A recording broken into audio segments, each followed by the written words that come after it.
এখানেই আমার দাঁড়াবার কথা ছিল।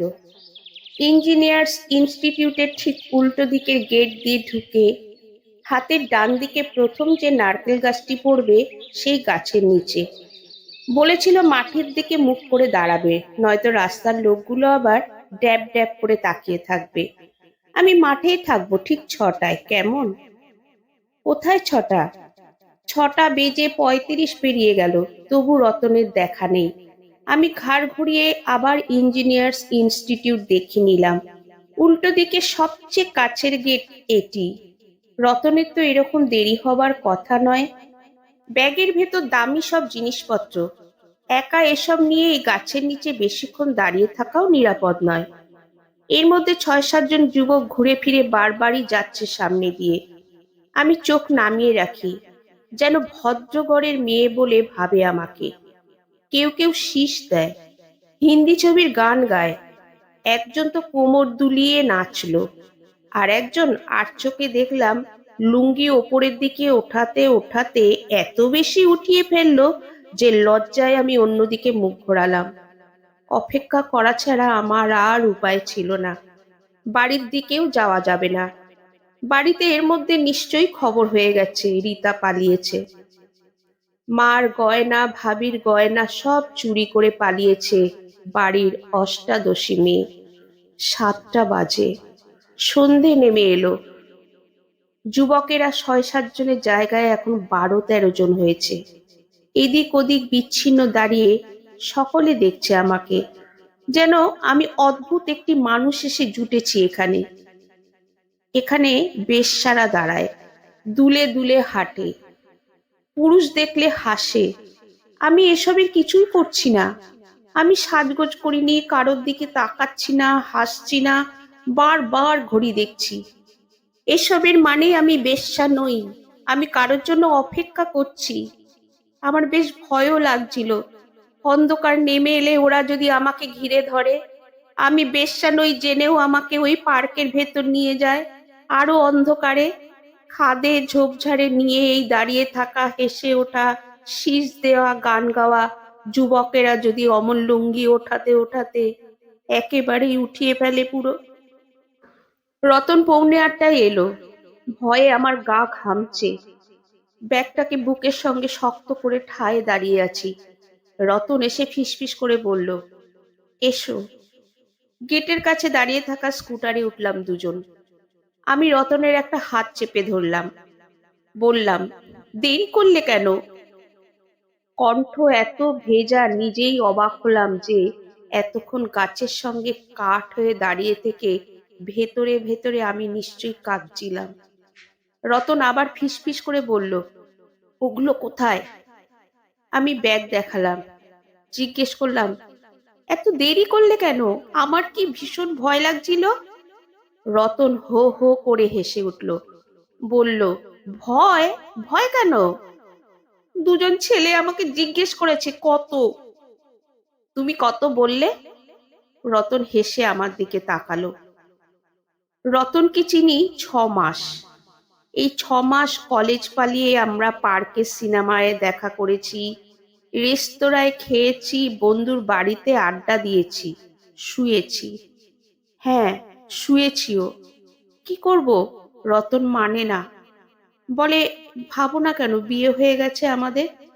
মনে মনে আমি তাই ভাবতাম। আমাকে রতন শোবার আগে ভাবতে শেখাতো আমরা স্বামী স্ত্রী। বলতো বিয়ে বোধহয় আমাদের পালিয়েই করতে হবে। আমি এসব পালানো ফালানোয় ভীষণ লজ্জা পেতাম। বলতাম আমার দ্বারা ওটি হচ্ছে না।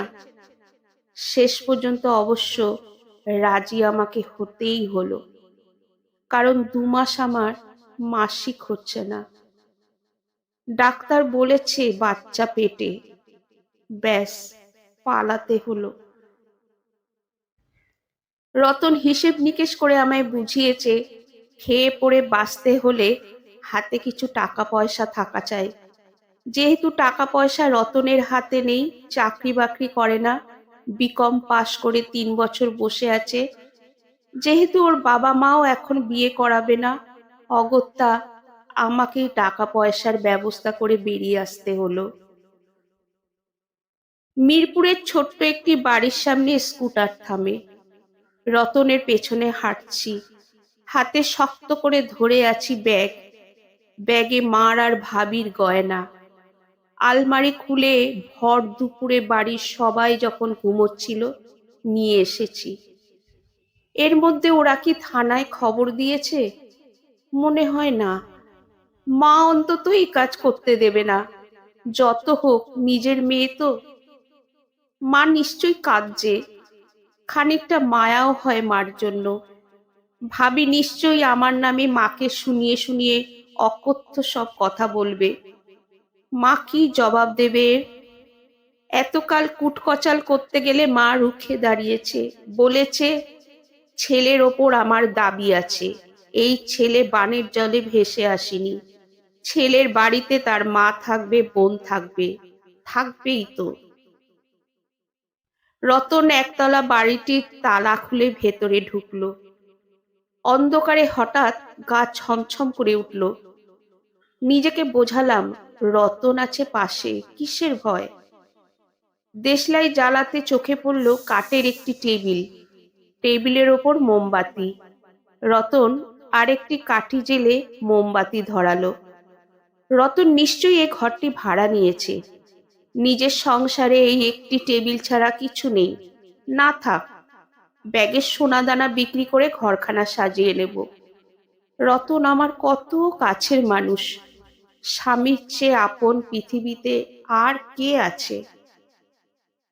বাপ মা ভাই বোন সবাই তো আসলে পর। আমাকে ঘরে একলা রেখে রতন রাতের খাবার আনতে গেল। দেরি করেনি। ও ফিরে এলেই এত আনন্দ হয় যে ওকে জড়িয়ে ধরি। রাতে খেয়ে দিয়ে দুজনে এই প্রথম পুরো রাত কাটালাম। এর আগে পুরো রাত তো আমরা পাইনি। আমার ঘুম আসে না, খানিকটা দুশ্চিন্তায়, খানিকটা আনন্দে। আনন্দ রতনকে নিবিড় করে পাওয়ার, আর দুশ্চিন্তা বাড়ির মানুষগুলো এর মধ্যে কি কি করছে না জানি ভেবে। এই বাড়িতে কদিন থাকা হবে, রতন কি কাজ করবে, অথবা আমি বা কি করব, এসব নিয়ে রতনের সঙ্গে কথাবার্তা বলাটা খুব জরুরি। অথচ আমি ওকে যত জিজ্ঞেস করি কি হবে না হবে, ও আমার গায়ের জামা খুলতে খুলতে বলে আজ ওর সব বাদ, আর শুধু আদর আদর আর আদর। হ্যাঁ, আমারও ভালো লাগে আদরে ডুবে থাকতে, কিন্তু জীবনযাপনেরও তো নানা ঝামেলা আছে। না, রতন কিছু শুনবে না। ও ডুবে গেল শরীরে। অনেকটা রাত অবধি আমার জেগে থাকার দিকে তাকিয়ে বারবারই বলল, ঘুমোও তো, না ঘুমোলে শরীর খারাপ করবে। তুমি চাকরির চেষ্টা করবে কবে থেকে? কাল থেকে। এই ঘর কি ভাড়া নিলে? হুম। ঘর গুছোতে হবে না? হুম। কবে গুছোবো? কাল। কিছু জিনিসপাতি তো কিনতে হবে। আপাতত বিছানার তোশক, বালিশ, মশারি আর থালা বাসন চুলো, তাই না? কবে কিনবে? কাল। ভাইজান যদি আমাকে খুঁজতে বেরোয়, পাবে? আরে না,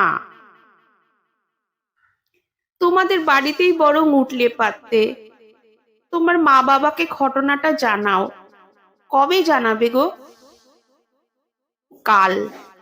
আচ্ছা, বিয়েটা আমাদের কবে হবে? কাল। বলতে বলতে রতন নাক ডাকলো। আর আমি একটি সংসারের স্বপ্নে বিভোর হয়ে নিদ্রাহীন পার করলাম রাত। ভোরের দিকে ঘুম নামলো চোখে। ঘুম ভাঙলো, জানালা গলে রোদ এসে চোখ তাকালো। তারপর উঠে দেখি রতন উঠে গেছে আগেই। কি লজ্জা, বউ ঘুমাচ্ছে আর স্বামী উঠেছে। নিশ্চয়ই মুখ ধুচ্ছে কোথাও। মাঠে একটা টিউবওয়েলের মতো চোখে পড়েছে রাতে। নাকি নাস্তা আনতেই গেল। ভাবতে ভাবতে চুল আঁচড়াবো, চিরুনি নিতে গিয়ে ব্যাগ খুলে দেখি ব্যাগে গয়নাগুলো নেই। সব আছে, আমাদের এতদিনকার লেখা চিঠি, ডাক্তারের কাগজ, চিরুনি, কলম, মুখের ক্রিম, সব ঠিকঠাক আছে। আচ্ছা, রতন কি এগুলো বিক্রি করে ঘরের জিনিসপত্র কিনে আমাকে চমকে দেবে? আমার একবার ভালোও লাগে, আর একবার কষ্টও হয়। কেন না জানিয়ে যাবে ছেলে? সকাল পেরিয়ে দুপুর, আর দুপুর গড়িয়ে সন্ধে হয়। রতন ফেরেনি। বিকেলে 4-5 জন ছেলে দরজা ঠেলে ঢুকলো। ঢুকে আমাকে দেখে অবাক। বলল, তুমি কে? এখানে কেন? আমি বললাম, এটা তো আমার ঘর, তোমরা কে? আমরা বলে 4-5 জন তুমুল হেসে উঠল। বলল, বাইরে সাইনবোর্ডে কি লেখা আছে দেখে এসো, লেখাপড়া জানো নিশ্চয়ই। সাইনবোর্ড? বেশ একটু অবাক হয়ে বাইরে গিয়ে দেখি, ঘরের ওপর সাইনবোর্ডে বড় বড় অক্ষরে লেখা, নবারুণ যুব সংঘ। এর মধ্যে ওদের বয়সের একটি ছেলে মাথায় করে একটি ক্যারাম বোর্ড নিয়ে ঢুকলো। আমার আর ঘরে ঢুকতে ইচ্ছা করেনি, বাইরেই দাঁড়িয়ে রইলাম। ওদের জিজ্ঞেস করলাম, রতনকে চেনো? ওরা জিজ্ঞেস করলো, কোন পাড়ার? আমি জানি না রতন কোন পাড়ার। কল্যাণপুরে বাড়ি পড়েছিল, সিটি কলেজে পড়তো, ব্যাস এইটুকু জানি। ঘুরে বেড়ায়, গান গায়, মাঝে মাঝে কবিতাও বলে। ওর বাবা উকিল। না, রতনকে ওরা কেউ চেনে না। আমি কি অপেক্ষা করব? সন্ধে নামতে থাকে, আমার আর অপেক্ষা করা কি মানায়? খিদে পেট জ্বলে যায়, কেউ তো ভিক্ষাও দেবে না। ফিরে যাব বাড়িতে।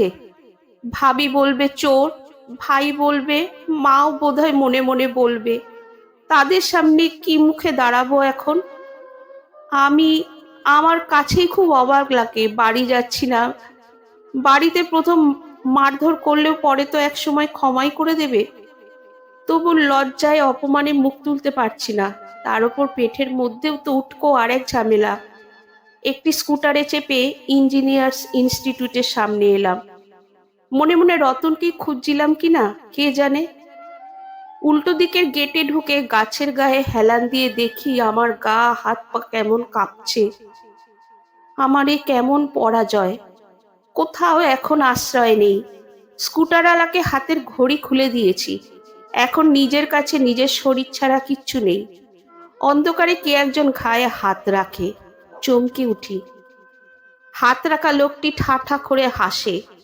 এত কাছে তার মুখ যে মুখের দুর্গন্ধ আমার নাকে এসে লাগে। বলে, এই মেয়ে, এদিকে আয়। আমার তখন পেটে খিদে, প্রচন্ড খিদে, মাথা বন বন করে ঘুরছে। লোকটি আমাকে হাত ধরে টেনে স্কুটারে ওঠালো। আমি চোখ বন্ধ করে বসেছিলাম। আমি এক স্কুল মাস্টারের মেয়ে রীতা। ছোটবেলায় নীতি আর আদর্শের বাক্য শিখে বড় হয়েছি। বাবা মারা যাওয়ার পর ভাইয়ের সংসারে পাখির মতো পালকে ঢেকে মানুষ করেছে মা। আর আমি কিনা অমাবস্যার রাতে অচেনা এক পুরুষের সঙ্গে যাচ্ছি। কোথায় যাচ্ছি জানি না। পাশের লোকটির নাম কি রতন? আমার জানি না কেন একেও রতন নামের কেউ বলে মনে হয়।